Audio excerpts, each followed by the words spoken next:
నమస్తే, welcome to hash tag you. నేను మీ రాజేష్. ఆంధ్రప్రదేశ్ రాజకీయాలు రోజుకో మలుపు తిరుగుతున్నాయి. మరోవైపు పెద్ద ఎత్తున లీడర్లు, పార్టీలు మారుతున్నటువంటి నేపథ్యం కూడా చూస్తున్నాం. ఈ నేపథ్యంలో ఆంధ్రప్రదేశ్ రాజకీయాలు ఏ విధంగా ఉన్నాయి, మరోవైపు జనసేన, టీడీపీ ప్రభావం ఎంత మేరకు ఈ ఎన్నికల్లో ఉండబోతున్నాయి, అసలు ఆంధ్రప్రదేశ్ రాజకీయాలు ఎట్లా ఉండబోతున్నాయి మాట్లాడదాం. మనతో పాటు సీనియర్ నాయకులు, మరోవైపు వ్యాపారవేత్త, ప్రజాసేవకులుగా బైరా ఫౌండేషన్ తోటి పెద్ద ఎత్తున అనకాపల్లి నియోజకవర్గం, అట్లాగే ఉత్తరాంధ్రలో పెద్ద ఎత్తున సేవా కార్యక్రమాలు నిర్వహిస్తున్నటువంటి ఫౌండర్గా ఉన్నారు. బైరా ఫౌండేషన్గా ఫౌండర్ మనతో పాటు జాయిన్ అవుతున్నారు. బైరా దిలీప్ చక్రవర్తి గారు మనతో పాటు జాయిన్ అవుతున్నారు. మాట్లాడదాం. నమస్తే దిలీప్ గారు. నమస్తే రాజేష్ గారు. సార్, ఏంటి సార్, ఎట్లా ఉన్నాయి ఆంధ్రప్రదేశ్ రాజకీయాలు? కొంత రోజుకు మలుపు తిరుగుతూ కొంత ఆసక్తికరంగా మారుతున్న ఎన్నికల నాటికి ఎట్లా అనిపిస్తుంది సార్? ఆంధ్రప్రదేశ్ రాజకీయాలు ఇంట్రెస్టింగ్గా ఉన్నాయి, మంచి దిశగా ప్రయాణిస్తున్నాయి. ఎందుకంటే నా వ్యక్తిగత అభిప్రాయంలో గత లాస్ట్ ఎన్నికల తర్వాత ఆంధ్రప్రదేశ్లో రాజకీయాలు లేకపోతే రాజకీయ వ్యవస్థలు కొంత ఇబ్బందికరమైన పరిస్థితిలో, ప్రజలు ఇబ్బంది పడే పరిస్థితిలోకి వచ్చింది. అభివృద్ధి ఆగిపోయింది. మరి అదేవిధంగా వ్యవస్థలు దెబ్బతిన్నాయి, సాంప్రదాయాలు దెబ్బతిన్నాయి.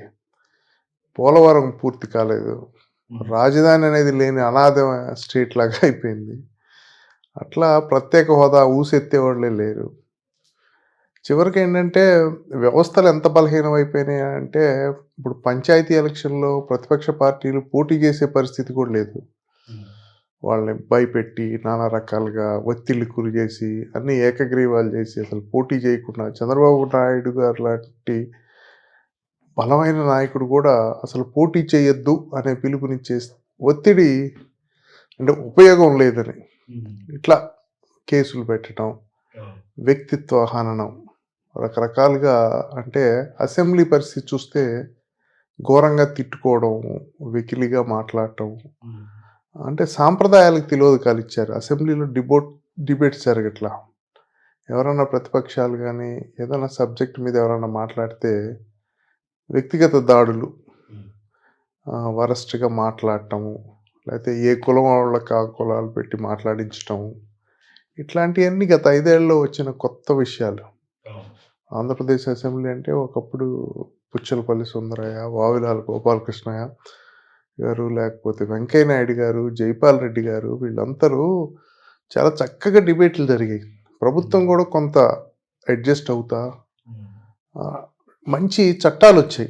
చట్టసభ, అది చట్టాలు చేయాల్సిన సభ. చట్టసభని ఎలాగైందంటే కౌరవ సభగా మార్చారు. ఇట్లా ఈ పరిస్థితిలోంచి ప్రజలు కూడా చైతన్యవంతమై ఎన్నికల కోసం, ఆపర్చునిటీ కోసం వెయిట్ చేస్తున్నారు. సరైన నిర్ణయం ఇద్దాం అనే దిశగా ప్రయాణిస్తుంది ఆంధ్రప్రదేశ్ అని నేను అనుకుంటున్నాను. సో ఈసారి ఖచ్చితంగా ప్రజలు మార్పును కోరుకునే అవకాశం ఉంది ఆంధ్రప్రదేశ్ ప్రజలు. ఆంధ్రప్రదేశ్లోనే కాదు, ఎక్కడైనా ప్రజాభిష్టానికి అనుగుణంగా ప్రభుత్వం నడవకపోతే ఖచ్చితంగా మనం తెలంగాణలో చూసాం కదా, అలాగే ఎక్కడైనా నిజంగా ప్రజాభిష్టానికి అనుగుణంగా జరిగితే కంటిన్యూ అవుతుంది. ప్రజాభిష్టానికి అనుగుణంగా లేదు కనుక మార్పు రావడానికి అవకాశం ఉందని నేను వ్యక్తిగతంగా అనుకుంటున్నాను. సో అనకాపల్లి నియోజకవర్గం, అనకాపల్లి పార్లమెంట్ పరిధి తీసుకుంటే ఎక్కడ చూసినా మీ పేరే ప్రధానంగా వినిపిస్తుంది. బైరా ఫౌండేషన్ ద్వారా మీరు చేస్తున్నటువంటి సేవలు కూడా పెద్ద ఎత్తున వాళ్ళ ప్రజలందరూ చర్చించుకుంటున్నటువంటి పరిస్థితి. ఎందుకు అనకాపల్లి పార్లమెంట్లోనే మీరు ఎక్కువగా సేవా కార్యక్రమాలు చేస్తున్నారు అంటే? అలాగనే లేదు, కానీ మా సర్వీస్ అనేది ఎక్కడి నుంచి అయినా అక్రాస్ ద స్టేట్, ఇంకా ఇంక్లూడింగ్ తెలంగాణలో కూడా చేస్తుంటాం. కానీ అనకాపల్లి అక్కడ మా మదర్స్ ప్లేస్. నేను ఎప్పుడు అంటుంటాను నా మదర్ ల్యాండ్ అని. మా మదర్ అక్కడే, మా ఫాదర్ చదువుకుంది అక్కడే, నా చింతనం అక్కడే పెరిగాను. మా మావయ్య గారు వాళ్ళంతా షిప్ యార్డ్లో, జింక్లో పనిచేశారు. మాకు ప్రాపర్టీస్ ఉన్నాయి, బిజినెస్ ఉంది, మంచి ప్రాంతం. సో నేను రాజకీయాల్లోకి, యాక్టివ్ పాలిటిక్స్లోకి వచ్చి ఏదైనా ఒక లోక్సభకి వెళ్దామని ఒక ఆలోచన వచ్చింది నాకు. ఎప్పుడు వచ్చిందంటే, గతంలో రాష్ట్ర విభజన జరిగినప్పుడు ఆంధ్రప్రదేశ్ని ప్రాతినిధ్యం వహిస్తున్న ఎంపీలు సరిగ్గా మాట్లాడలేదు, స్టాండ్ తీసుకోలేదు, కొంత కాంప్రమైజింగ్ ధోరణిలో జరిగింది, సరైన న్యాయం జరగలేదు అనిపించింది.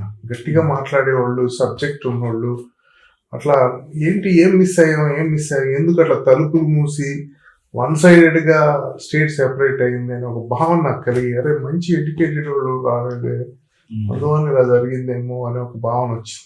అప్పటి నుంచి నాకు ఎక్కడో చదువుకున్న వాళ్ళు మనం రావాలి, ప్రాతినిధ్యం వహించాలి, ప్రజలకు అండగా నిలబడాలి, రాష్ట్రానికి నిలబడాలి. తర్వాత 2019 ఎన్నికల తర్వాత జరుగుతున్న పరిణామాలు, ఈ ప్రత్యేక హోదా, పోలవరం అయిపోవటం, రాష్ట్రం 3 క్యాపిటల్ లేకపోవటం, 3 క్యాపిటల్స్ ఏంటి జోక్ లాగా. ఇక ఆంధ్రప్రదేశ్ అంటే ఒక లాఫింగ్ స్టాక్ అయిపోయింది. చక్కగా ఎంత వైబ్రెంట్ స్టేట్ ఆంధ్రప్రదేశ్ ఒకప్పుడు, ఒక సరస్వతీదేవి వీణాకారంలో ఉంటుంది. అటువంటి స్టేట్ ఇట్లా అయిపోయింది అని బాధపడతా ఉన్న క్రమంలో లోకేష్ గారు లేకపోతే చంద్రబాబు నాయుడు గారు వారితో చర్చిస్తున్నప్పుడు వాళ్ళు చాలా మోటివేట్ చేశారు. ఇలాంటి చదువుకున్న వాళ్ళు రావాలి, ప్రాతినిధ్యం వహించాలి. ఆ దిశగా నేను ఆలోచించడం జరిగింది. అక్కడ నాకు బంధువులు ఎక్కువగా ఉండటం వల్ల ఒక ప్రైవేట్ కార్యక్రమంలో మేము అందరం కలుసుకున్నప్పుడు, ఫ్యామిలీ కార్యక్రమంలో మాకు ఒక 700-800 ఫ్యామిలీస్ బంధువులు ఉన్నారు సుమారుగా. ఆ బంధువులందరం కూర్చొని చర్చించినప్పుడు అసలు ఈ ప్రాంతమే బాగుంటది కదా, ఇక్కడి నుంచి చేయొచ్చు కదా, నీకు అవకాశాలు ఉన్నాయి, మేము అందరం ఉన్నాము. ఆల్మోస్ట్ ప్రతి గ్రామంలో చుట్టాలు ఉండటం అయ్యింది. ఆ దిశగా అట్లా అనకాపల్లి మీద కొంత వర్క్, అంత ముందు కూడా ఏదో వర్క్ చేస్తున్నాం మేము బైరా ఫౌండేషన్ అది ఇది. సో ఏంటి సార్, అంటే బైరా ఫౌండేషన్ ద్వారా ఇప్పటికే గ్రీన్ అనకాపల్లి అని ఒకటి కూడా మీరు తెర మీద తీసుకొచ్చారు. అసలు ఏంటి గ్రీన్ అనకాపల్లి అనే ఒక మోటో ఏంటి, కాన్సెప్ట్ ఏంటి అసలు? గ్రీన్ అనకాపల్లి అంటే నేను ఎప్పుడైతే ఆస్పైర్ అవుతున్నానో నేనేమనుకున్నానంటే, ఒక ఎంపీగా నుంచునేవాళ్ళు చాలామంది ఏమంటారు, లాస్ట్లో రండి సార్, 4 రోజుల్లో టికెట్ తెచ్చుకోండి, గెలిచిపోండి, ఎందుకు ముందు వస్తే మీకు ఖర్చు లేకపోతే కొన్ని రియాక్షన్స్ వస్తాయి అనవసరంగా మీ మీద, అట్లా ఇట్లా అన్నారు. నేను ఏ రోజైతే పోటీ పడాలి లేకపోతే ప్రయత్నం చేయాలి అని అనుకున్నానో, చూస్ చేసుకున్నానో, సుమారుగా 1 సంవత్సరం కాలం నుంచి ప్రజల్లోకి వెళ్ళి అక్కడ అసలు నేను ఏం చేయగలను, ఏం మార్పు తేగలను, వాళ్ళ జీవన ప్రమాణాలు ఎలా మార్చగలను, ఆ ప్రాంతాన్ని ఎలా అభివృద్ధి చేయగలను, నా ఆలోచనలు ఏంటి, ఫస్ట్ నేను అర్థం చేసుకున్నా. మొత్తం 7 నియోజకవర్గాలు క్షుణ్ణంగా తిరిగాను, అన్ని గ్రామాలు, సుమారుగా 4000 స్క్వేర్ కిలోమీటర్స్, 7 నియోజకవర్గాలు, 750 పైన గ్రామాలు, 1750 బూతులు, అట్లా మొత్తం అన్నీ తిరుగుతూ వస్తా, అర్థం చేసుకుంటూ వస్తాను ఇంపార్టెంట్ ప్లేస్లో. ఆ క్రమంలో నాకేమనిపించిందంటే, one of my agenda is green Anakapalli అని చెప్పాను. అక్కడ పెద్దల్ని కలిసినప్పుడు మీరు ఏం చేస్తారు అనకాపల్లికి అని అడుగుతారు. వన్ ఆఫ్ ది పాయింట్ నాకున్న కొన్ని అజెండాల్లో ఇది ఒకటి. అంటే ఏంటంటే గ్రీన్ అనకాపల్లి అంటే కాన్సెప్ట్ అంటే చెట్లను ప్రోత్సహించడం, లేకుంటే ఏంటి కాన్సెప్ట్ ఏంటి సార్? అక్కడ ఏంటంటే, ఇప్పుడు మీరు కనుక పెందుర్తి కాన్స్టిట్యున్సీలో ఇప్పుడు పరవాడ లేకపోతే అచ్యుతాపురం, ఫార్మా ఎస్సీజెడ్ అవన్నీ పొల్యూషన్ వెళ్ళడము, మళ్ళీ స్టీల్ ప్లాంట్ దగ్గరలో ఉండటము, వీటి వల్ల బాగా పొల్యూషన్, వాతావరణ కాలుష్యం ఎక్కువగా ఉంటుంది, భూమిలో సారం తగ్గిపోతుంది. ఇవన్నీ గమనించి నేనేమన్నానంటే, రాబోయే 5 సంవత్సరాల్లో 1 కోటి మొక్కలు అనకాపల్లి జిల్లా మొత్తం వ్యాప్తంగా, అంటే సంవత్సరానికి ఒక 15 లక్షలు, ఒక్కొక్క నియోజకవర్గంలో 2.5 లక్షలు, అట్లా ఒక టార్గెట్ లాగా పెట్టుకోవాలి కదా. ఒక ప్రణాళిక అనేది ఏ పని చేయడానికైనా ముందు ఒక ప్లాన్, విజన్ ఉండాలి కదా. అలా పెట్టుకొని 1 కోటి మొక్కలు నాటుదాం.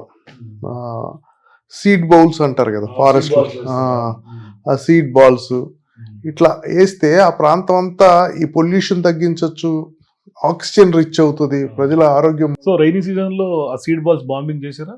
అంటే చెయ్యాలని కొన్ని మొక్కలేదో నాటాము. అంటే నేను భవిష్యత్ ప్రణాళిక చెప్పాను, 5 ఏళ్ళలో 1 కోటి మొక్కలు చేయాలని. అటవీ ప్రాంతం ఉంది, చేయటం వల్ల మంచి జరుగుతుంది. ఈ మధ్య మనం కొన్ని పక్షులు అయితే పోయాయి, కనబట్ల. మన చిన్నతనంలో అసలు అంతరించిపోయాయి, జాతులు అంతరించిపోయాయి. అవును, కొన్ని మన చిన్నతనంలో పిచ్చుకలు ఎక్కువ చూసేవాళ్ళు, అవి కనబట్టలేదు. ఇప్పుడు కేవలం పావురాలు తప్పితే కాకులు కూడా అంత. ఇవన్నీ అంటే ఈ ఈకో సిస్టమ్ని ఎప్పుడు చెడగొట్టకూడదు. ప్రకృతి మనకు ఒక సిస్టమ్ని ఇచ్చింది, ఒక ఈకో సైకిల్ని ఇచ్చింది, దాన్ని కాపాడుకొని మనం నెక్స్ట్ తరాలకు అందించాలి. ఆ ఉద్దేశంతో నేనేమన్నానంటే, 1 కోటి మొక్కలు రాబోయే 5 ఏళ్లలో, అంటే ఒక్కొక్క కాన్స్టిట్యున్సీలో 15 లక్షలు, అంటే 7 × 15 సుమారుగా 1 కోటి మొక్కలు నాటుదాం. అది ఎలా చేస్తారని అడుగుతారు. సో లాంగ్ టర్మ్ ప్లాన్ లో మొత్తం 5 years తర్వాత పొల్యూషన్ తగ్గించి కొంత హెల్తీ ఎన్విరాన్మెంట్, ఆక్సిజన్ బాగా పెంచి ఎన్జిఓస్ని, వాళ్ళని, ఇప్పుడు ఫారెస్ట్ డిపార్ట్మెంట్ని, ఎన్జిఓస్ని, లేకపోతే ఎంపీ ల్యాడ్స్ ఉంటాయి, ఇట్లా ఉపయోగించి ఒక అద్భుతమైన ఒక గ్రీన్ కార్పెట్ లాగా చేయాలనేది నా ఆలోచన. అది నా ఆలోచనని పంచుకున్నా. నేను ఇటీవల ఆర్యవైశ్య మీటింగ్కి వెళ్ళి, వాసవి క్లబ్ వాళ్ళ మీటింగ్కి, ఆ పెద్దలందరూ ఏంటి సార్ మీరు ఇట్లా ఆస్పైర్ అవుతున్నారు కదా, ఏం చేస్తారు మీ అనకాపల్లికి అని నన్ను అడిగారు. వాళ్ళకి నా ఆలోచనలు ఒక్కొక్కటి చెప్తా, ఇది ఇలా చేద్దాం. సో మీ ఆలోచనలో ఇంకొకటి ఐటీ హబ్ కూడా సేమ్ మరో సైబరాబాద్ లాగా అనకాపల్లి మార్చాలనేది కూడా మేము విన్నాం. అవును. అంటే నా లక్ష్యం ఏంటంటే ఉపాధి అవకాశాలు పెంచాలి, సంపద సృష్టించాలి, జీవన ప్రమాణాలు పెంచాలి. ఇప్పుడు చంద్రబాబు నాయుడు చంద్రబాబు గారి ఆలోచన విధానం కూడా ఇదే అనుకుంటా. విజన్ 2020లో కూడా అప్పట్లో అవును, మేమందరం ఆ విజన్ 2020 చూస్తా పెరిగి దానివల్ల లాభం పొంది, దానివల్ల మేము ఈరోజు ఈ స్థితిలో ఉంటామంటే చంద్రబాబు నాయుడు గారి విజన్ 2020 అని చెప్పుకోవచ్చు. ఆయన అప్పుడు ఆ రోజు dare to dream, care to achieve అంటున్నప్పుడు మాకు అర్థం అవ్వలేదు. కానీ తర్వాత ఆయన సైబరాబాద్ పెట్టడం, అక్కడ ఈరోజు ఈ ప్రాంతం చూసాం, అంత అద్భుతంగా అభివృద్ధి చెందింది, పరిశ్రమలు వచ్చినాయి, ఒక అంతర్జాతీయ నగరంగా అయింది, ఉపాధి వచ్చింది, సంపద సృష్టించారు, అవకాశాలు సృష్టించారు, ఒక కొత్త ఎకానమీ సృష్టించారు. ఈరోజు తెలంగాణకి జీవనాడి అయింది. అసలు సైబరాబాద్ కానీ హైదరాబాద్ లేకుంటే అసలు ఆదాయం వందలో లేదు తెలంగాణ. సైబరాబాద్ లేకపోతే హైదరాబాద్ ఏముంది? అక్కడ ఎకరం 2-3 లక్షలు ఉన్న రోజులు నాకు గుర్తు. నేను కూడా సైబరాబాద్ ఓపెనింగ్, వాజ్పేయి గారు ఓపెన్ చేసిన రోజు నాకు సాఫ్ట్వేర్ ఉంది, కంపెనీ ఉంది, నేను వెళ్ళాను, నేను ఉన్నాను, ఐ వాజ్ అమాంగ్ దేర్. ఆ ప్రాంతం మార్పు చెందడం నేను గమనించాను, బెనిఫిట్ అయ్యాను. ఇన్ని రోజులు అనకాపల్లి ఏంటంటే విశాఖపట్నం షాడోలో, నీడలో ఉండిపోయింది. ఇప్పుడు అనకాపల్లి ఒక జిల్లా అయింది. Anakapalli as such is a very very beautiful place. ప్రజలు చాలా మంచి వాళ్ళు, మానవ వనరులు ఉన్నాయి, ఫ్లైట్ ఎయిర్పోర్ట్ కనెక్టివిటీ ఉంది, మంచి నేషనల్ హైవే, మన రైల్వే కనెక్టివిటీ ఉంది, పోర్ట్ కనెక్టివిటీ ఉంది. వై నాట్ అనకాపల్లి కూడా సైబరాబాద్ లాగా ఎందుకు డెవలప్ చేయకూడదు? ఇన్ ఆల్ ఆస్పెక్ట్స్ సంపద అక్కడ సృష్టించాలి, ఉపాధి అవకాశాలు కల్పించాలి, పరిశ్రమలు తీసుకురావాలి. నేను అట్లా ఐటీ హబ్ తీసుకురావాలి, సైబరాబాద్ ముందు సంకల్పం అనేది ఉండాలి కదా, యద్భావం సద్భావం. సంకల్పం బలంగా ఉంటే ఆటోమేటిక్ గా అచీవ్ అవుతుంది. పవన్ కళ్యాణ్ గారు అంటారు కదా, యద్భావం తద్భావతి, సంకల్పం ఉండాలి. అట్లా నేను అది నా విజన్. అది చంద్రబాబు నాయుడు గారితో కూడా చెప్పాను నేను, సార్ మీరు సైబరాబాద్ చేసినట్టు అనకాపల్లిని చేయాలి సార్ అని చెప్పాను. మంచిదమ్మా, అట్లానే ఉండాలి విజన్, ఎప్పుడు విజన్ పెద్ద సంకల్పం పెట్టుకోవాలి అని.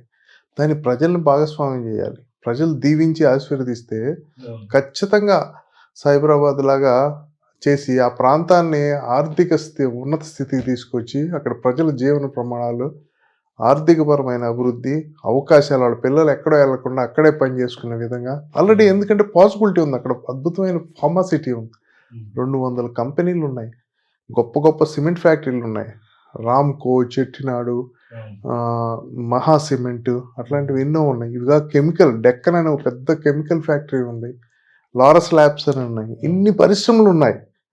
ఇప్పుడు హైదరాబాద్ కూడా అంతే కదా, ఫస్ట్ లో కొన్ని పరిశ్రమలు ఉండి ఇంకొన్ని యాడ్ అయ్యి, మానవ వనరులు ఉన్నాయి, చక్కగా మంచి ప్రజలు, స్కిల్డ్ పీపుల్ ఉన్నారు.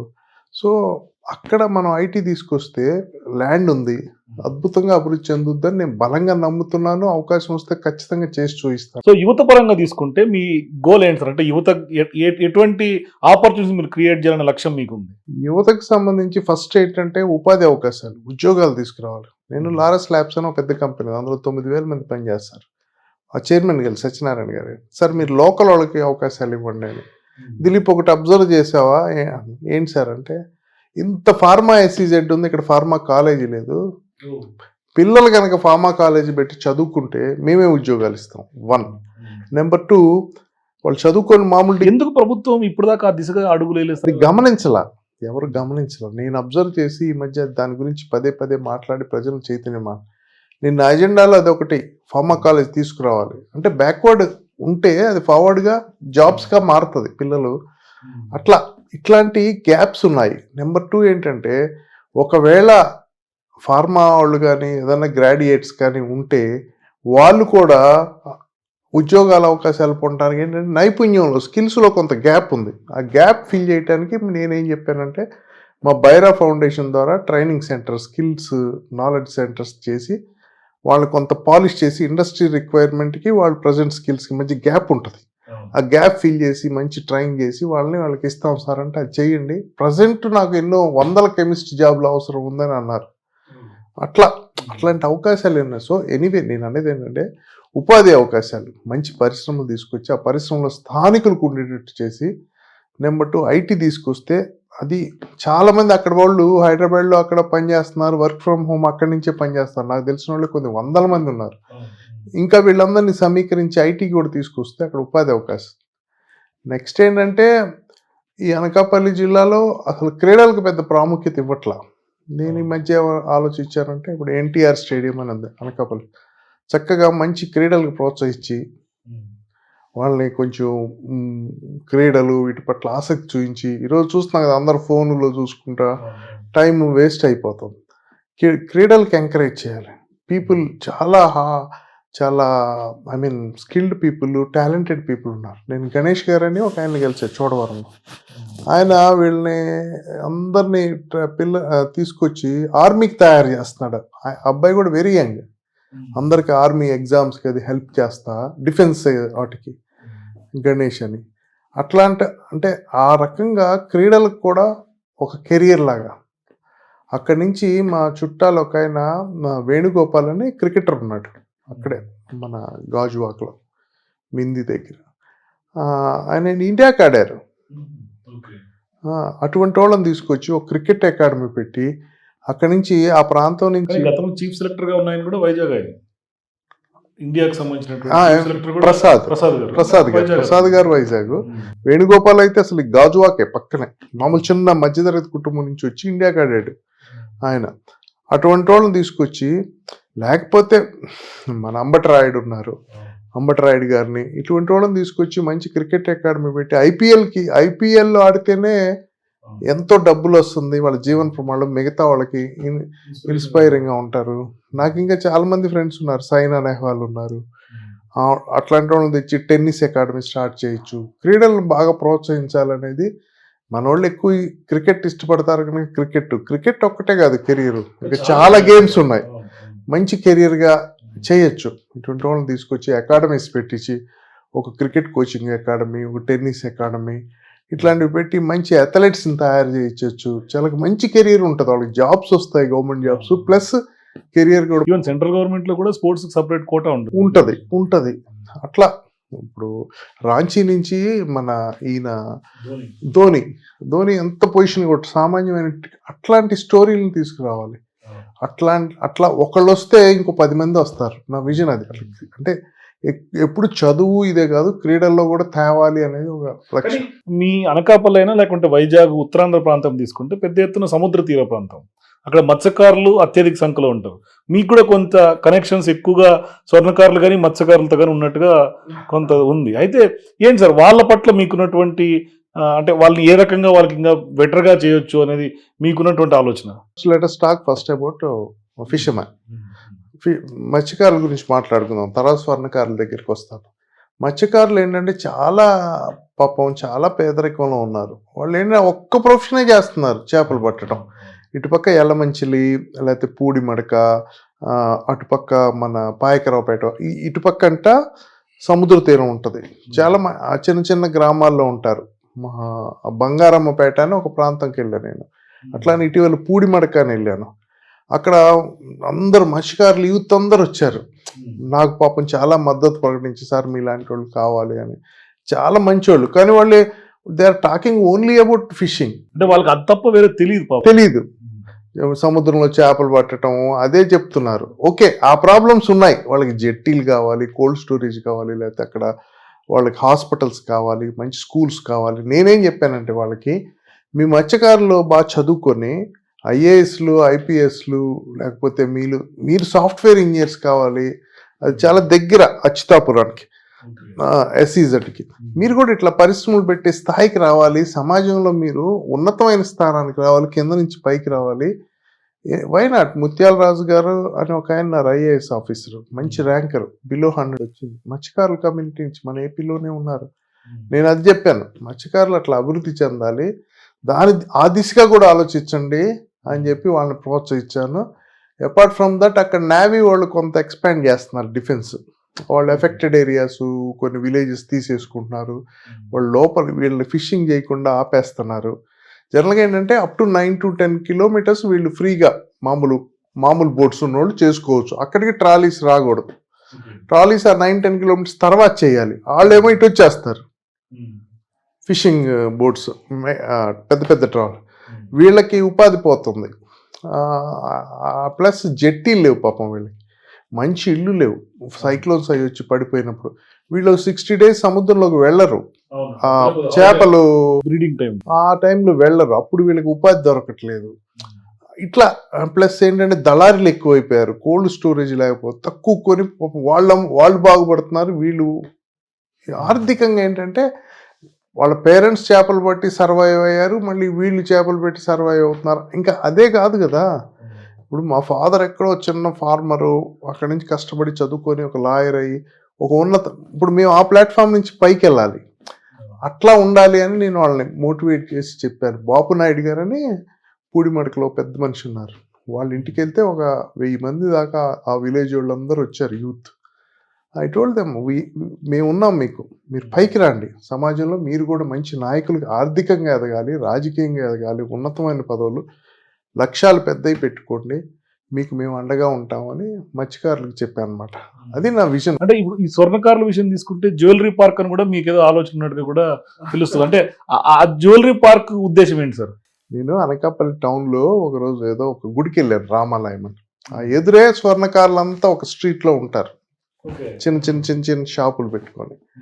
వాళ్ళు ఇన్వైట్ చేస్తే వాళ్ళ స్ట్రీట్లోకి వెళ్ళాను. నాకు అసలు ఆశ్చర్యం వేసింది, పాపం వాళ్ళు చిన్న చిన్న షాపులు పెట్టుకొని, ఇప్పుడు ఏంటంటే కార్పొరేట్ షాప్స్ వచ్చాయి, ఈ లలిత జ్యువెలరీస్, ప్రతి వాళ్ళ దెబ్బకి ఇదివరకు ఏంటి, ఒక ఊర్లో ఉంటే ఒక స్వర్ణకారుడు ఉంటే ఆయనకు ఒక 500 మంది కస్టమర్స్ ఊళ్ళో ఉండేవాళ్ళు పెళ్లిళ్ళకి. అవి ఇప్పుడు వీళ్ళకి ఉపాధి పోతుంది.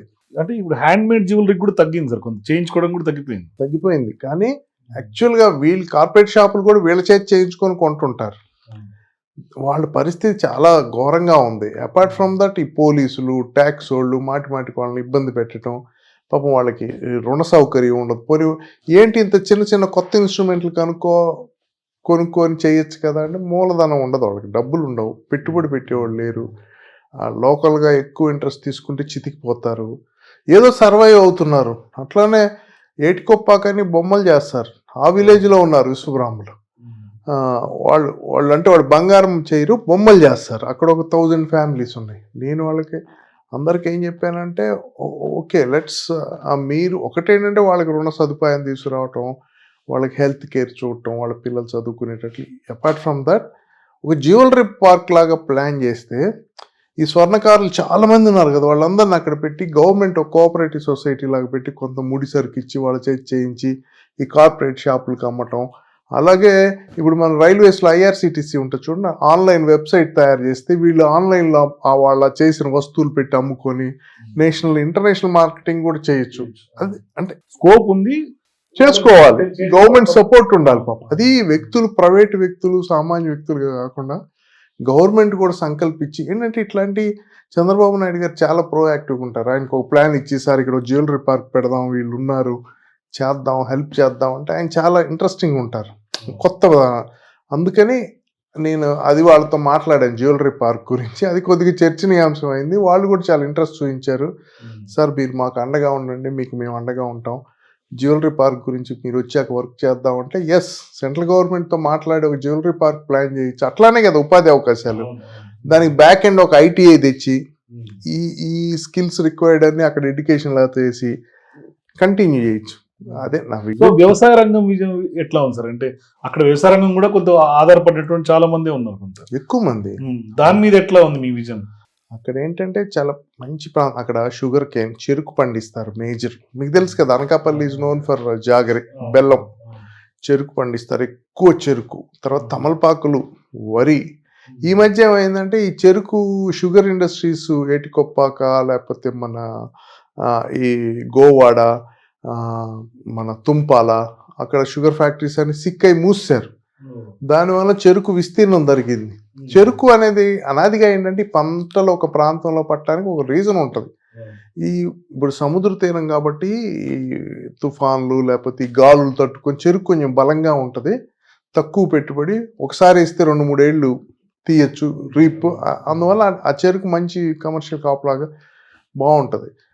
ఎప్పుడైతే ఇండస్ట్రీస్ దెబ్బతిన్నాయో పాపం చెరుకు విస్తీర్ణం తగ్గిపోయింది. కాకపోతే కొంతమంది బెల్లం తయారు చేయటం, బెల్లం ఇండియాలో 2nd or 3rd market Anakapalli. ఫస్ట్ది ముర్షిదాబాద్, ముజఫర్ నగర్ ఏదో ఉంది నార్త్ ఇండియాలో. సెకండ్ లాతూరు, థర్డ్ ఇది. Second or third. చాలా పెద్ద మార్కెట్. అందులో మంచి కోల్డ్ స్టోరేజ్ ఉంది. నాగ జగదీష్ గారు అని తెలుగుదేశం జిల్లా అధ్యక్షులు, వారిదే ఒక మంచి కోల్డ్ స్టోరేజ్ ఉంది. పాపం రైతులు వచ్చి అక్కడ చేసుకుని ఉంటారు. మళ్ళీ రిటైల్ రోడ్ల మీద కూడా బెల్లం హంచులు అక్కడక్కడ అమ్మేస్తుంటారు. నాకు అనార్గనైజ్డ్గా ఉంది. ఎక్కువ మంది లోకల్గా గౌర సోదరులు, కొప్పులు వేలం సోదరులు, అట్లా కొన్ని కాస్ట్లు, కొన్ని సామాజిక వర్గాలు పాపం ఆ వృత్తి మీద నమ్మకంగా ఉన్నాయి. కానీ వాళ్ళు ఆర్థికంగా ఎదగట్లేదు. దానికి ఒక్కదానికే పరిమితం అయిపోయారు. అంటే కొన్ని ప్రాంతాల్లో వ్యవసాయం వర్షాధారం మీద ఆధారపడి ఉంది. ఈ మంచి రిజర్వాయర్స్ ఉన్నాయి మీకు, రైవాడ్ అని, పెద్దేరని, ఇట్లా ఒక 5 రిజర్వాయర్స్ ఉన్నాయి. శారదా నది, మరి తాండవ నది. శారదా నది పరివాహక ప్రాంతమే అనకాపల్లి, అది వెళ్ళి సముద్రంలో కలుస్తుంది. ఈ పంచదారులు అంటారు, 5 దారులు వస్తాయి.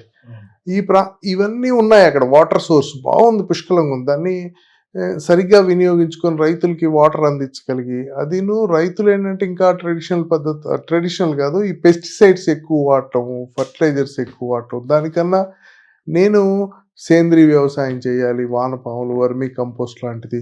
ఇప్పుడు న్యాచురల్ ఫార్మింగ్ కూడా వచ్చింది. న్యాచురల్ ఫార్మింగ్ చేస్తే కాస్ట్ ఎఫెక్టివ్, కానీ దానికి వాల్యూ ఎక్కువ ఉంటుంది ఎక్స్పోర్ట్స్కి. ఆర్గానిక్ వాటికి ఇప్పుడు మన సిటీలో కూడా చూస్తున్నాం కదా, ఆర్గానిక్కి 4-5 టైమ్స్ ఎక్కువ, పెట్టుబడి తక్కువ.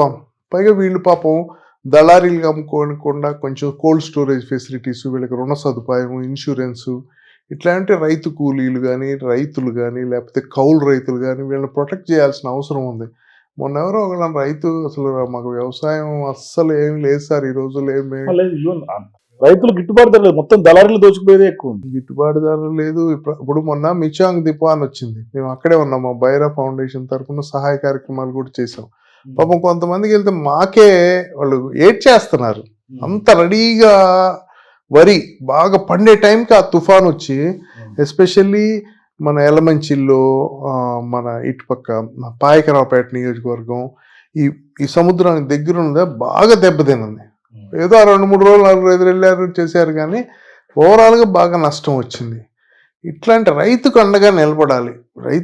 రైతే కదా భారతదేశంలో మనకి మోర్ దెన్ 50% ఎకానమీ వ్యవసాయం నుంచే వస్తుంది ఈ రోజు కూడా. సో రైతుకు అండగా నిలబడాలి, రైతు కోసం మనం వర్క్ చేయాలి. వాళ్ళని ఎడ్యుకేట్ చేస్తే కొత్త మోడర్న్ అగ్రికల్చర్. ఇప్పుడు మొన్న నేను మా ఫ్రెండ్ ఒక ఆయన సింగపూర్ నుంచి వచ్చారు. ఆయన డ్రోన్స్ ద్వారా pesticides, nano sprinkling, nano fertilisers, nano chemicals అని చేస్తున్నారు. ఏంటి అంటే, నువ్వు 20 ఎకరాలకు ఒక పూటలో చేసేయచ్చు దిలీప్ అని చెప్పారు. 20 ఎకరాలు మాన్యువల్గా చేయాలంటే వారం పడుతుంది, లేబర్ దొరకటంలో ఈ రోజుల్లో. రెండోది, అలా జల్లినప్పుడు పూర్తిగా రాదు. అదే ఈ డ్రోన్స్తో కంప్లీట్గా అన్ని చెట్లు, పొలం అంతా స్ప్రెడ్ ఎక్కువ ఉంటుంది. ఇట్లాంటి టెక్నాలజీస్, అలాగే సీడ్స్లో మంచి సీడ్స్, హై ప్రొడక్టివ్ సీడ్స్, మనకి inter cropping, commercial crops like ఇది కదా మన అదేమంటారు, పామ్ ఆయిల్, కోకో, ఇట్లాంటివి వేస్తే, రైతులకి అలవాటు చేస్తే తోట పంటలు, అదనపు ఆదాయం, అంతర పంటలు కూడా కొంచెం డెవలప్ తీసుకురావాలి. అదే కాదు, పశువులు, పాడిని ఇంప్రూవ్ చేయాలి. పాడికి కొంచెం తక్కువగా అనిపించింది నాకు. కోళ్ళ ఫార్మ్లా ఇప్పుడు వెనక వ్యవసాయం అంటే ఇంటిగ్రేటెడ్ వ్యవసాయం, అవి కూడా ఉంటే ఏంటంటే, ఇప్పుడు ఈ కరువు గిరువు లేకపోతే ఈ వర్షాభావం ఉన్నప్పుడు అవి కాపాడుతుంటాయి, ఆ ఇన్కమ్ కాపాడుతుంటది. అదంతా రైతుల్ని కొంచెం చైతన్యపరిచి, వాళ్ళకి రుణాలు అందజేసి, ఇన్సూరెన్స్ సౌకర్యం కల్పించి, వాళ్ళకి అండగా ఉండి, వాళ్ళ ఉపాధి పెంచి, ఇట్లా తుఫాన్లు అవి వచ్చినప్పుడు వాళ్ళని ఆదుకుంటా ఉంటే అది రైతు. ఇప్పటిదాకా మీ విజన్ అంతా విన్నాం కదా. సో నెక్స్ట్ ఇప్పుడు మీరు ప్రత్యక్ష రాజకీయాలకు రావడం ద్వారా అనకాపల్లిని ఒక మొత్తం మార్చేసి 5 ఏళ్లలో మార్చి చూపిస్తారా? అలా అని చెప్పలేం, కానీ ఖచ్చితంగా ప్రయత్నం సిన్సియర్గా, ఇందాక అనుకున్నాం కదా, మన యద్భావం సంకల్పం అయితే ఉంది. నా శక్తి నేను రాజకీయాల్లోకి రావాలని అనుకుంది ఏంటంటే, ఈ స్టేట్ కోసం నిలబడాలి, ప్రజల కోసం నిలబడాలి. మా ఫాదర్ ఏం చెప్పేవాళ్ళు అంటే, నీ జీవితంలో 3 ఉంటాయిరా, 3 స్టేజ్లు ఉంటాయి. ఒక మనిషి 100 ఏళ్ళు అని అంటారు, కానీ 75 ఏళ్ళు బతుకుతారు. ఫస్ట్ 25 years విద్య, సెకండ్ 25 years విత్తం, డబ్బులు సంపాదించడం, ఫ్యామిలీ, పిల్లలు, ఇల్లు ఏర్పరచుకోవటం, స్థిమితి పట్టడం. థర్డ్ 25 years విత్తరణ, విద్య, విత్తమం, విత్తరణ అని మా ఫాదర్ చెప్పారు. అంటే 50 years, నాకు ఇప్పుడు 50 వచ్చినాయి, 50 years నుంచి you have to pay back to society అని చెప్పేవారు మా ఫాదర్. So giving back. నేను అంతేగాని నేను ఏదో రాజకీయాల్లో పదవి కోసం లేకుంటే డబ్బులు సంపాదించుకోవడం వ్యాపారం కోసం కాదు. ఏదన్నా రియల్గా నేను పుట్టిన ప్రాంతం, ఆ ప్రాంతానికి ఏదో ఒకటి చేయాలి. ఈరోజు రాష్ట్రం క్రైసిస్లో ఉంది, పార్లమెంట్లో గట్టిగా మాట్లాడేవాళ్ళు లేరు, సబ్జెక్ట్ ఉన్నోళ్ళు తక్కువ మంది ఉంటున్నారు, సెల్ఫ్ ఇంట్రెస్ట్ ఉంటుంది ఎక్కువ. గట్టిగా ప్రజల పక్షాన అండగా ఉండి పోరాడేవాళ్ళు ఉండాలి. Apart from that Chandrababu Naidu గారు లాంటి వ్యక్తులు, మాకు జీవితాన్ని ఇచ్చిన చంద్రబాబు నాయుడు గారు లాంటి వ్యక్తులు ఈరోజు ఇబ్బంది పడుతున్నారు, వారికి అండగా ఉండాలి. లోకేష్ లాంటి వాళ్ళు, వీళ్ళు కాక లోకేష్ గారు స్ఫూర్తి, ఆయన మమ్మల్ని అందరినీ రండి అని వెల్కమ్ చేసి పోరాడదాం రండి అని ఆయన యుగళం లాంటి యాత్రలు చేయటం. పవన్ కళ్యాణ్ గారు ఎంత మంచి వ్యక్తి, సమాజం ప్రజలకు కష్టం ఉందంటే ఏం చూసుకోడు, తన స్వార్థం. ఆయన్ని ఇబ్బంది పెడుతున్నారు, ఆయన ఎట్లా పడితే అట్లా మాట్లాడుతున్నారు. వీళ్ళందరూ స్ఫూర్తి. సో ఇప్పుడు జనసేన టీడీపీ కలిసి ఎన్నికలకి వెళ్ళే ఎజెండాగా ముందుకు వెళ్తున్నారు. సో దాని ప్రభావం ఈ ఎన్నికల్లో ఏ విధంగా ఉండే అవకాశం ఉంది సార్?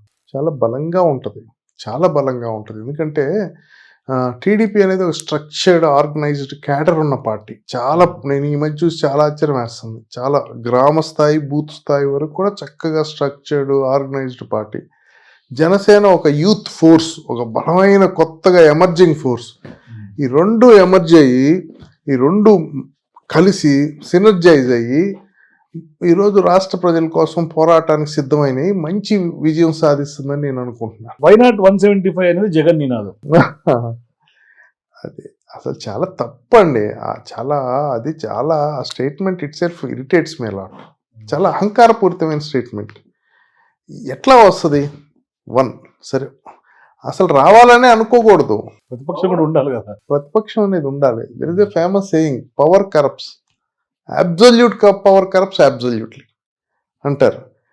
ఇప్పుడు అదే జరిగింది. 151 వస్తేనే ఎంతో బాగా చేస్తాడేమో జగన్ అని మేమందరం ఎక్స్పెక్ట్ చేసాం 19లో. Biggest disappointment. స్టేట్ అస్తవ్యస్తం అయిపోయింది, ఇన్ఫ్రాస్ట్రక్చర్, రోడ్లు డెవలప్ లేదు, డెవలప్మెంట్ అనేదే కనపడదు. కానీ యాంటీ ఇన్కంబెన్సీ కూడా బాగా పెరిగినట్టుంది 4 ఏళ్లలో, అసలు బీభత్సంగా పెరిగింది. ప్రజలు different sections are not happy. మంచి జరగట్లేదు సమాజానికి యాజ్ ఎ హోల్. మంచి ఏ సెక్షన్కి మంచి జరుగుతుంది చెప్పండి? ఏ సెక్షన్కి అంటే ఇప్పుడు పథకాలు ఇస్తున్నాము, పడి ఉంటారు అని ఒక అహంకారపూరిత ఆలోచన తప్పితే రాష్ట్రాన్ని అభివృద్ధి చేద్దాం. ఇదిగో పోలవరం కంప్లీట్ చేస్తే ఒక 14 లక్షల, సుమారుగా ఐ థింక్ 14 లక్షల ఎకరాలకి ఇరిగేషన్ వస్తుంది, మంచినీరు వస్తుంది. లేకపోతే ఉత్తరాంధ్ర సుజల స్రవంతి 3 క్యాపిటల్స్ ఏంటి సార్? సరే, నువ్వు ఆ రోజు అసెంబ్లీ సాక్షిగా ఒప్పుకున్నావు 3 క్యాపిటల్ పెట్టే రోజు అడిగితే ఎస్ వీఆర్ విత్ యూ అన్నారు. నమ్మి 33,000 మంది రైతులు 33,000 ఎకరాలు ఇచ్చారు, వాళ్ళను ముంచాం. పోనీ నీకు నిజంగా విశాఖపట్నం మీద అంత ప్రేమ ఉంటే మరి ఆ రోజు చెప్పబోయావు అసెంబ్లీలో, విశాఖపట్నంలో పెడదాం, సెకండ్ బిగ్గెస్ట్ సిటీ, విశాఖపట్నం మన పరిపాలన రాజధాని కావాలని ఆ రోజు చెప్పాలి కదా, అసెంబ్లీలో ప్రకటన చేయాలి కదా. నువ్వు కనీసం డిసెంట్ అన్నా సరే, ఏదొచ్చి నువ్వు ఇక్కడ కాదు అక్కడ పెడదాం అని చెప్పుంటే ఈరోజు నీ మాటకి వ్యాలిడిటీ ఉండేది. నెంబర్ 2, ఇప్పుడన్నా 3 రాజధానులు కాదు, సరే మొత్తం విశాఖపట్నానికి మారుద్దాం, ఒకటే చోట ఉండాలి. కర్నూలులో హైకోర్టు ఏంటి, అమరావతిలో అసెంబ్లీ ఏంటి, విశాఖపట్నంలో అసలు ఏంటి సార్? ఇప్పుడు చరిత్రలో కొంతమంది నిలిచిపోతారు. మొహమ్మద్ బిన్ తుగ్లక్ ఎందుకు నిలిచిపోయాడు? ఢిల్లీ నుంచి దౌలతాబాద్ ఈ పిచ్చి పనులు చేసి. అట్లా కాకూడదు మనం. కానీ ఇవాళ తెలంగాణ ఎన్నికలు చూసుకుంటే ఇంత అభివృద్ధి చేసినప్పుడు కూడా కేసీఆర్ని దించేసినటువంటి పరిస్థితి తెలంగాణలో. 10 ఏళ్ల పాటు పాలన కొనసాగించినా కూడా. మరి ఆంధ్రప్రదేశ్ రాష్ట్రంలో చూసుకుంటే అభివృద్ధి శూన్యంగానే కనిపిస్తోంది. కొంత కేవలం సంక్షేమాలు, నవరత్నాల మీద మాత్రమే కొంత ఆయన నమ్మి ముందుకెళ్తున్నాడు. మరోవైపు ఈ మధ్య కాలంలో కొంత మార్పులు చేర్పులు చూస్తుంటే ఎమ్మెల్యేలని ఆ వ్యతిరేకత అంతా వాళ్ళ మీద నెట్టేసి ఈయన సేఫ్ గేమ్ ఆడుతున్నట్టు కనిపిస్తుంది. సో అది ఎట్లా చూడాల్సినటువంటి అవసరం ఉంది సార్? అసలు డెమోక్రటిక్ ఇన్స్టిట్యూషన్ ఆ ఫ్యాబ్రికే లేదు, ఆ ఫ్యాబ్రికే పోయింది ఏపీలో. Sir, chief minister is the first among the equals. Chief minister is not ఎక్కడ ఊడిపడ్డాడు కాదు, ఈక్వల్స్ మధ్య. ఇప్పుడు ఇక్కడ ఎలా పనిచేస్తుంది డిప్యూటీ సీఎం, వీళ్ళందరూ ఒక టీం లాగా కలెక్టివ్ రెస్పాన్సిబిలిటీ అంటారు, సమిష్టి బాధ్యత, టీం వర్క్ అది. అందులో ఒక లీడర్ ఉంటాడు, సీఎం. అసలు ఈ సీఎం, ఇప్పుడు ప్రజెంట్ సీఎం ఎవరన్నా ఎమ్మెల్యేలతో మాట్లాడతాడా? మంత్రులకి ఏమన్నా తెలుస్తాయా నిర్ణయాలు? మంత్రులకి ఏమన్నా ఇండివిజువాలిటీ ఉందా? వాళ్ళ డిపార్ట్మెంట్స్ వాళ్ళ నిర్ణయాలు తీసుకోగలరా? ఇట్ ఈస్ సెంట్రలైజ్డ్ ఆటోక్రసీ, ఒక నియంతృత్వమైన పాలన లాగా మారింది. సో ఆ నియంతృత్వ పాలనకి తెలంగాణలో చరంగీతం పాడారు. ఏపీలో కూడా ఆ టైం వచ్చింది అనుకోవాలి. ఎందుకంటే రివోల్ట్ వస్తుంది చూస్తుంటే, సొంత నాయకత్వం నుంచి కూడా రివోల్ట్ చాలా మంది పార్టీని వీడుతున్నటువంటి పరిస్థితి ఉంది. ఇండియాలో ప్రజలు, ఎస్పెషల్లీ ఆంధ్రప్రదేశ్ ప్రజలు చాలా చైతన్యవంతమైన. ఇప్పుడు ఏదో 4 పథకాలు ఇచ్చాం, వీళ్ళు పడి ఉంటారు, ఎవడి కోసం ఓట్లేస్తారు, వీళ్ళకి బెనిఫిట్ అవుతుంది కదా, సంవత్సరానికి ₹1,00,000 వస్తున్నాయి కదా అని ఒక నిర్లక్ష్యపు నీచపు ఆలోచన అది. I think it won't sustain. It's not correct also. So Sharmila impact ఎట్లా ఉండబోతుంది? ఎందుకంటే కాంగ్రెస్ కూడా కొంత పెద్ద గేమ్ ప్లే చేయబోతోంది. ఆమె పీసీసీ బాధ్యతలు కూడా ఇచ్చే అవకాశాలు ఉన్నాయని ప్రచారం జరుగుతుంది. సో ఈ టైంలో జగన్ మీద కొంత ఎఫెక్ట్ పడే అవకాశం ఉంది. వైఎస్ ఓట్ బ్యాంక్ మొత్తం చీల్చుకునే పరిస్థితి ఉంది. చాలా మంది కాంగ్రెస్ లోకి వెళ్లేందుకు కూడా సిద్ధమవుతున్నటువంటి పరిస్థితి ఉంది. దాన్ని ఎట్లా చూస్తారు మీరు? నాకైతే వ్యక్తిగతంగా అంత ఇంపాక్ట్ ఉండదు. ఆవిడ గట్టి లీడరు, ధైర్యం, బాగా మాట్లాడతారు, చాలా పట్టుదల. రాజశేఖర రెడ్డి గారి లాగా తెలంగాణలో 4,000 కిలోమీటర్లు, ఆంధ్రప్రదేశ్లో 4,000 కిలోమీటర్లు నడిచిన ఏకైక మహిళ ఆవిడ. చాలా గొప్ప వ్యక్తి ఆవిడ. చాలా she has all the jeans of YS. Great. ఆమె కరేజ్ మటుకు హ్యాట్స్ ఆఫ్. ఆమె పట్టుదల. పాపం ఆమెకి టైమింగ్ కుదరట్లేదు, కానీ ఆమె చాలా తక్కువ టైం ఉంది కదా, ఇంకో 3 నెలలు కూడా లేదు ఎన్నికలు, ఇంకా అఫీషియల్గా రాలేదు ఆంధ్రాలోకి. ఎంతవరకు రెస్పాన్స్ వస్తుంది? కొద్దో గొప్ప వల్ల ఏదైనా డ్యామేజ్ జరిగితే వైసీపీకి జరుగుతుంది తప్ప, పెద్దగా వైసీపీకే కొంత డ్యామేజ్ జరుగుతుంది. రెండోది, వైసీపీ లేదన్న అసంతృప్తులకు ఉంటే ఇప్పుడు కొంచెం కాంగ్రెస్ వైపు చూడటానికి ఆమె ఉంది కాబట్టి అవకాశం ఉంది. సో ఇప్పుడు కాంగ్రెస్ ఆప్షన్ అవుతుందా వచ్చింది కాబట్టి? అవును, 29కి ఆవిడ ఎమర్జ్ అవుతారేమో, కానీ as of now time is very very short కదా. కొంత ఏదో ఏపీ డైనమిక్స్ తీసుకుంటే సార్, అక్కడ కాపులు ప్రతిసారి ఎవరికి సపోర్ట్ చేస్తే వాళ్ళే గవర్నమెంట్ ఫామ్ చేసే దిశగా గత చరిత్ర అంతా కూడా ఉంది. ఇది ఇప్పుడు తాజాగా రీసెంట్గా జరుగుతున్నటువంటి ముద్రగడ పద్మనాభం చుట్టూ అన్ని పార్టీలు తిరుగుతున్నాయి. తాజాగా 1-2 డేస్ నుంచి కూడా యాక్టివిటీస్ అంతా ముద్రగడ పద్మనాభం చుట్టూ తిరుగుతుంది. అంటే ఏపీలో ఈ ఎన్నికల్లో కాపుల దారేటు అనేది పెద్ద ఎత్తున చర్చనీయాంశం అవుతుంది పాలిటిక్స్ లో. ఏంటి మీ అంచనా ప్రకారం ఏపీలో కాపులు ఈసారి ఎవరికి సపోర్ట్ చేసే అవకాశం ఉంది? ఏ పార్టీకి అండగా ఉంటారు? నేను కూడా కాపురే సార్. ఎగ్జాక్ట్లీ. అందుకే అడుగుతున్నారో మీరు ఎందుకు అడుగుతున్నారో నాకు తెలియదు, కానీ జనరల్ గానే ఎస్, కాపు ఒక మేజర్ కమ్యూనిటీ, ఒక మేజర్ సామాజిక వర్గం. కాకపోతే అన్ఫార్చునేట్గా ఏంటంటే కాపులకి ఒక లీడర్షిప్, బలమైన లీడర్షిప్ ఇన్ని రోజులు లేకపోవటం, అలాగే ఒక బలమైన ప్లాట్ఫామ్ లేకపోవటం. చిరంజీవి గారు ఏదో ప్రయోగం చేశారు కొంతవరకు, అది కొంతవరకు ముందుకెళ్ళి ఆగిపోయింది. ఇప్పుడు పవన్ కళ్యాణ్ గారు ఏదో ప్రయత్నం చేస్తున్నారు. కాకుంటే ఇప్పుడు ఏపీలో అంత కీలకమైన కాపులు కొంత నిర్లక్ష్యం వహింపబడుతున్నారు. ఉదాహరణ మనం చూస్తున్నాం, పవన్ కళ్యాణ్ గారిని పదే పదే పదే అవమానిస్తున్నారు, ఏమీ లేకపోయినా. ఆయనకి విమర్శించడానికి ఏమీ లేక, నువ్వు సబ్జెక్ట్ మీద మాట్లాడు, పోలవరం ఎందుకు పూర్తి కాలేదు నువ్వు చెప్పు, నేను ఈ పథకాలు చేశాను, అభివృద్ధి చేయి. ఏమీ లేక మాట్లాడితే ఆయన వ్యక్తిగత జీవితం మీద అవమానించడం. చిరంజీవి గారు లోపల మాట్లాడిన వీడియోలు కట్ చేసి ఎడిట్ చేసి ఆయన అవమానపరచడం. అంతేందుకు అంబటి రాయుడు మొన్న ఆయన్ని మేము అది ఇస్తాం ఇది ఇస్తాం అని చెప్పి ముందు ప్రలోభ పెట్టి చేర్చి మళ్ళీ అవమానించడం. అసలు ఎందుకన్నా సమూహం కాపులు నెగ్లెక్టెడ్ సెక్షన్గా అయ్యారనిపిస్తుంది. ఎందుకంటే చంద్రబాబు నాయుడు గారు బీసీలను ఏదో విధంగా ప్రొటెక్ట్ చేస్తా, వాళ్ళ రిజర్వేషన్లు దెబ్బతినకుండా వాళ్ళని కాపాడుకుంటా, వాళ్ళని ఎంతో కొంత కన్విన్స్ చేసి, వాళ్ళ రిజర్వేషన్లకి ఎటువంటి ఎఫెక్ట్ లేకుండా, కాపుల రిజర్వేషన్ అనేది ఎప్పటి నుంచో ఉన్న రిజర్వేషనే మాకు పునరుద్ధరించండి అని కాపులు అడుగుతుంటే, ఒక 5% రిజర్వేషను ఆ కేంద్ర ప్రభుత్వం దాంట్లో కల్పిస్తే, అది చట్టబద్ధం కూడా చేశాడు ఆయన, పాపం అసెంబ్లీ సాక్షిగా పాస్ చేస్తే అది కేంద్రం కూడా చేయొచ్చు అని ఒప్పుకుంది, పాస్ చేశారు కదా. చేస్తే రాగానే చేసిన ఫస్ట్ పని కాపుల రిజర్వేషన్ తీసేయటం. అదేం బీసీలకు కూడా ఎఫెక్ట్ కావడంలా. ఇప్పుడు ఈ రిజర్వేషన్ వల్ల వాళ్ళకున్న దాంట్లో తగ్గిపోద్దంటే కాదు, అదనంగా కాపుల్లో కూడా పేదలు ఉంటారు కదా. నేను చూశాను నా కళ్ళతో, ఎంతో దారిద్ర్యం అనుభవిస్తున్న పేదలు ఎంతో మంది ఉన్నారు కాపుల్లో. నా బంధువుల్లో కూడా ఉన్నారు. మేము ఏదో సహాయం చేస్తుంటాం కానీ చెప్తున్నాను. ప్లస్ ఇప్పుడు చూడండి, ఇటీవల దర్శిలో వేణుగోపాల్ అనే కొంచెం కాపుల్లో బలంగా ఎదిగి అక్కడ ఆయనకి మొన్న గెలిచాడు, మంచి మెజారిటీతో గెలిచాడు. అతన్ని తీసి పడేశారు, సీట్ ఇవ్వలేదు. అలాగే చిత్తూరులో జంగాలపల్లి శ్రీనివాస్ అని జేఎంసీ శ్రీనివాస్ అంటారు, ఆయన గెలిచాడు, ఆయన తీసి పడేశారు. బాలశౌరి గారికి కూడా టికెట్ లేదు. ఆయన ఒక మంచి సీనియర్ ఎంపీ, వాళ్ళ ఫ్యామిలీకి అంటే ఏదో నాకు ఎలాగ అనిపిస్తుంది అంటే అసలు కాపుల్ని వద్దనుకుంటున్నారా ఏంటి, కాపులు ఈ సమాజంలో అంతర్భాగం కాదనుకుంటున్నారా ఏంటి, అసలు ఏంటి అంటే ఇంత విచక్షణ ఏంటి? సో ఇంకా కూడా కాపుల పట్ల వివక్షగా ఉంది అంటారు. ఖచ్చితంగా ఉంది. పవన్ కళ్యాణ్ గారిని అవమానిస్తున్న చూస్తుంటే నాకు తెలిసి ఆయన అభిమానులు, ఆ సామాజిక వర్గం వాళ్ళు వాళ్ళ ఆత్మగౌరవం దెబ్బతింటారు, వాళ్ళ మనోభావం దెబ్బతింటారు. సో వాళ్ళందరూ కూడా ఎలక్షన్స్ కోసం వెయిట్ చేస్తున్నారు, eagerly waiting for the election. చూడాలి మరి, ఇవన్నీ దాటి కూడా వాళ్ళ ఓట్లు పొందితే గ్రేట్ విషయం. సో ఏం సార్, చివరిగా అనకాపల్లిలో ఈసారి వచ్చే పార్లమెంట్ ఎన్నికల నాటికి దిలీప్ రంగంలో దిగబోతున్నాడు, అంతేనా? I'm aspiring, everybody knows that, అంతా ఇట్స్ ఓపెన్ ఇదే కదా, నేనే ఆస్పైర్ చేస్తున్నాను. అక్కడ ఏంటంటే లాస్ట్ టైం తెలుగుదేశం తరఫున పోటీ చేసిన ఆయన వదిలేసి వెళ్ళిపోయాడు ఆయన ఇంట్రెస్ట్ కోసం.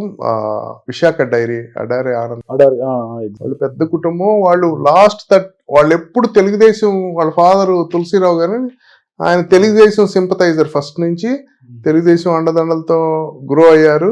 తెలుగుదేశం అంటే ఆయనకు చాలా ఇష్టం.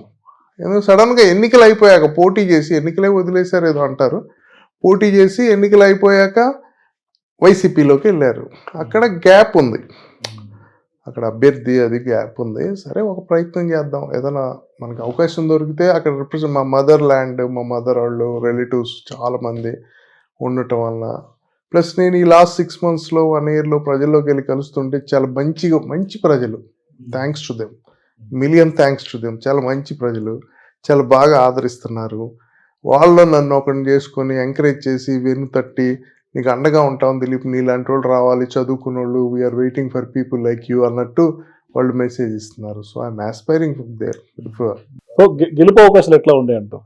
ఖచ్చితంగా గెలుస్తాం. పోటీ చేసామంటే 7 నియోజకవర్గాలు గెలుస్తాం, పార్లమెంట్ సీటు గెలుస్తాం, అది కూడా అత్యధిక మెజారిటీతో గెలుస్తాం. థ్యాంక్ యూ దిలీప్ చక్రవర్తి గారు. ఇది బైరా దిలీప్ చక్రవర్తితో exclusive interview. For more videos please watch #.